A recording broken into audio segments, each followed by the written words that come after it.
So, welcome back to Digital Marketing from the Coalface. In episode, I think it's going to be episode 128. What I thought I'd do, just to try and get the juices flowing, was talk about some of the tools that you absolutely should be using, have installed, and have access to the stuff that they throw out, the data that they provide. And the reason I brought this up, it wasn't really just like 4 ways to supercharge your website. No, or four like tools to supercharge your website. Well, 2 tools actually presenting this podcast. So it's some tools talking about tools. No, but it surprises me still the number of times that we go to maybe an initial engagement, an initial chat with a potential customer, not even a customer at that point, a potential customer, and we might say, it'd be ideal if we could have a little look at your Google Search Console data, for example, and they kind of look at you and go, I think we've got Google Analytics. Like, no, not Google Analytics, the Google Search. And it's kind of, and that's fine. I mean, there's no reason that everybody should know about this stuff, but there are some kind of very fundamental basic things which we can do, which are completely free of charge, which will help you understand a bit better what's working and what isn't working with your website. So I thought I'd just very quickly rattle through them, and simply because this came up quite recently at an initial chat with a potential customer. So Google Tag Manager. Yes. Is an obvious one. I've got to be honest, we were a little bit late to the party with this because we've got tame geeks here at Red Evolution. We would kind of just do it the long-handed way, and we'd go in and put tags and things into websites, like drop snippets of code into website headers and that, the long-handed way. Now, I'll start straight away by saying that isn't all that Google Tag Manager does, but it actually does that really well. It does. In most cases. We were speaking to a CRO. We were CRO solution, and also I think they were saying don't analytics. use Google Tag Manager, drop the snippet of code in, but generally it does. So I mean, broadly speaking, tell the boys and girls, what does Google Tag Manager do, Alex? Well, because you're not a geek, so you explain it in simple language. I think. I'm not sure whether that was a vote of confidence or not. Well, like you say, first of all, it lets you install snippets of code from other programs. So all the other tools that we mention here, I think you can install through Google Tag Manager, right? So that's the first thing it lets you do, is sort of like automatically insert things into the top of your your website's code. Yeah, so tracking tools and tools that generate heat maps and tools that record visitors using screen grab software and things like that. They all need a little snippet of code added to your website in order to work. And it used to be the case that geeks would have to do that and drop the code into the HTML in the head area of the HTML. And I think I'm right in saying that, with Tag Manager, the first bit of code for Tag Manager does have to be dropped in by a geek, doesn't it? I think that's still the case. And then after that, you can use Tag Manager to solve. It doesn't. It does if you're using, I don't know, certain software. But if you're using things like, I think, HubSpot, and probably Wix and Squarespace and everything else, even the Tag Manager DIY code doesn't need to be manually dropped in. You just need a little an identifier, which Tag Manager gives you. You put it into a box, press save, and that's it. You've added Tag Manager. So even that's made a lot easier. But it does mean that once you've done that, if you want to install other things, you just do it through Tag Manager. Easy. You don't have to go anywhere near your own website. It's like a bit like a container, if you like. And it does loads more than drop snippets of code into your website, and that's where it gets really interesting. But I don't think we need to go into that. We're not here to do a Google Tag Manager tutorial. Probably not. The only thing I'd flag as another really important thing that it does that not enough people use it for is tracking events and things on your website. So obviously, when somebody clicks a button or fills in a form or downloads something, you can hope that whatever analytics or tracking software you're using is going to pick that up and interpret it correctly. Or using Tag Manager, you can do things like flagging specific actions or specific clicks, or somebody filling in a form and hitting submit as an event, and then pass that information back to something like Google Analytics. And that simply just gives you control over what you're tracking and allows you to get really granular with, like I say, tracking things like somebody's filled in a specific form versus somebody's potentially filled in a form somewhere on your website.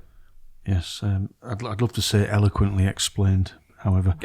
All right, so that's the obvious one, Google Tag Manager. And then you've got Google Analytics, quite often referred to now as GA4, fourth generation, so it's no longer, it's changed quite a bit. And Google Analytics, at a very high level, it'll just show you who's looking at your website. Sorry, it'll show you how many people are looking at your website, which pages they're looking at, where they came from, how they found you, how long they stayed, all that kind of stuff. Again, does way more than that, but it fundamentally, it's nice, even if all you ever use is the real-time analytics map that is part of Google Analytics 4. So at any point you can click on it and see a nice pretty picture showing like how many people are on your website, what pages they're on, and where they're based, geographically, sort of thing. So again, free of charge. Google Tag Manager, free of charge. Google Analytics, free of charge. The very important one, which we often find people are not using, is Google Search Console. Something you've blogged about recently, spoken about a little bit. So, like I say, keep it light. Keep it light. It tells you, so analytics tells you about what happens once people reach your website.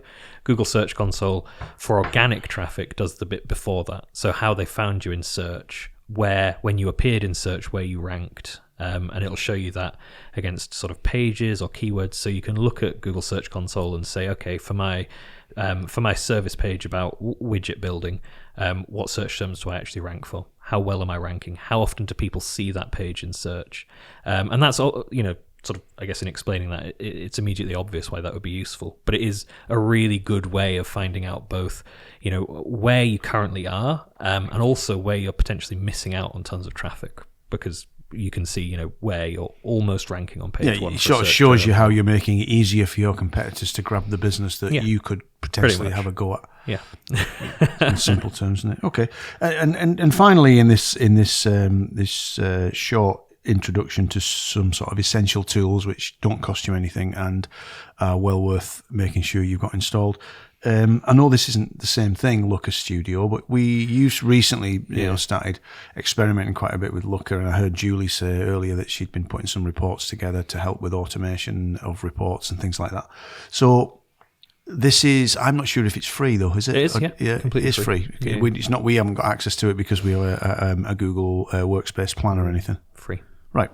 Tell everyone what that does. And is it necessary? I mean, no. You don't have to be, but you don't have to be a geek in order to create quite useful and nice looking reports with it, do you? So that's exactly it. So I mean, the idea of Looker Studio is that you can bring in data from any other tool like Search Console, which we were just talking about, analytics, and AdWords, and you can display. Can you bring in events and things? I'm saying events from Tag Manager would go into GA4 and then you'd bring them in, of course. And the idea with Looker Studio is obviously that it lets you sort of bring all of your data together in one place and create a sort of heads-up display or a dashboard that updates in real time and also lets you sort of combine data.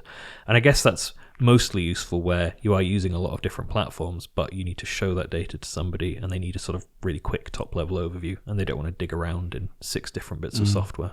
So but it's also really useful. It used to be called something else, didn't it? It used to be called Data Studio, which and sounds much better. Yeah, and now it's called Looker Studio. Yeah, which sounds a bit weird and creepy. But they were just going down the quirky perverts sort of avenue. Okay. I don't know where you got to quirky perverts from Looker Studio, but anyway. Do you not? Okay. So yeah, just some free tools that will tell you a lot about what's going on, and more importantly, what's not going on your website. It takes all the guesswork out of whether, of understanding whether or not your website, as a business owner, your website or a marketing lead, whether the website's actually adding any value to the business. I think it's probably also worth pointing out that with that sort of group of 4 key and, like you say, completely free tools, you will probably know everything you need to know. One of the things that I come across a lot when I'm talking to clients is they're sort of like, oh, well, we can see some of the data, but obviously you guys with your SEO subscriptions will be able to see loads more. And there's always this sort of like, idea that because we pay for subscriptions for things like SEMrush or SEMrush and tools like that we somehow have, tons more data and we know loads of things that you don't know. But the honest truth is, like, those 4 tools will probably give you all of the data you actually need to market your business. There's no real need to go and pay for expensive stuff. I mean, certainly in Google Search Console, the data, although there are problems with it, is way more accurate than the data you get from something like SEMrush about search volumes or traffic to a certain search term, that sort of thing. So, yeah. Okay. Hope that was moderately useful. These, like I said, they're all free tools, and speak to whoever looks after your website and say, "Oi, install these," and they should be able to take care of that in like 30 seconds flat, and you could then start to see lots of potentially useful information.